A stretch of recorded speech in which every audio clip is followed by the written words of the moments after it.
picture that is painted of Ireland may seem too good to be true, but if you've been, you'll know that it's one of those places that lives up to the hype. Firstly, there are the views. Make sure your neck muscles are in good shape before you go, as you're bound to spend hours just looking at the scenery. Zoe Salmon, the former Blue Peter presenter and star of Dancing on Ice, is from Northern Ireland, and she says both the north and the south are great places to visit. Ireland all year round is just a beautiful place, you know, whether it's covered in snow or rain. Even in the rain it just looks luscious and green, and that's what everybody, you know, when they think about the Emerald Isle, they think about the greenness and how luscious it is. But in the springtime, of course, it is particularly beautiful.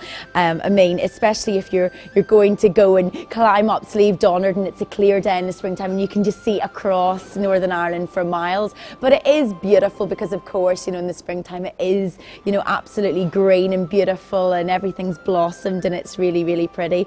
And because it's a bit warmer, you can go out and do all the outdoor activities, like go to the Giant's Causeway and, you know, take a look around the coast and go for a nice ramble. There's lots of different Ulster Way walks, and when you go down south there's so many beautiful beaches and the coastline. So springtime is a great way of being outdoors and it just being nice and fresh and not too cold. And the cities have as much to offer as the countryside.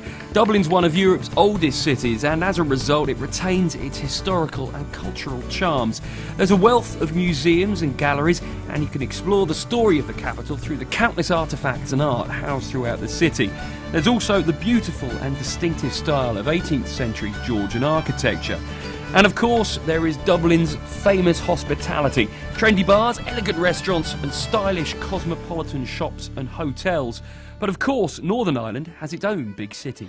First-time travellers to Ireland should start off in Northern Ireland. Not that I'm biased, but start off perhaps in Belfast. There's lots of new hotels that have opened over the past couple of years. Belfast is becoming so cosmopolitan. Like, forget London and Manchester, it's like one of the big cities in the UK to visit. There's the Merchant Hotel, which is really opulent and gorgeous. Victoria Square is the brand new complex where everyone's going to do their shopping, and there's lovely bars and restaurants there as well, as the cinema too. So do some shopping there. And the Odyssey Arena is absolutely amazing. I mean, a few years back you wouldn't have got big artists like Beyonce and Justin Timberlake and Britney coming over to perform in Northern Ireland because there just wasn't a big enough venue. But it's a 10,000 seater arena, and I've been to loads of gigs there. And it's not just world famous musicians who provide the entertainment.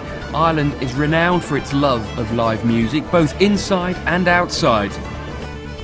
Music is also a big part of the St Patrick's Day celebrations.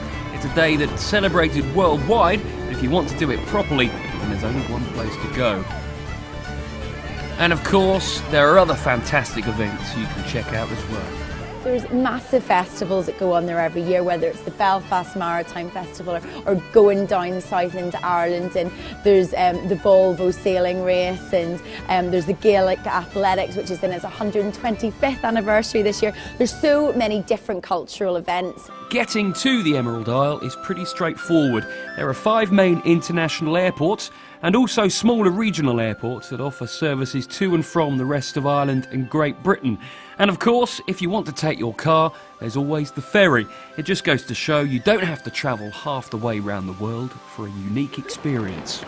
It's not only beautiful to look at from the landscape point of view, but the people there are just so nice, and everyone says that they're a friendly bunch. And you know, even just chatting to the locals and finding out, you know, where they think that you should go and see, you know, follow their pieces of advice and go and explore it yourself. Honestly, there is something there for everyone, whether you're going away, you know, in a couple or a group of friends, or whether it's a longer break for a family. There is something there for everyone. I mean, you just shouldn't take my word for it. You should go and discover it yourself.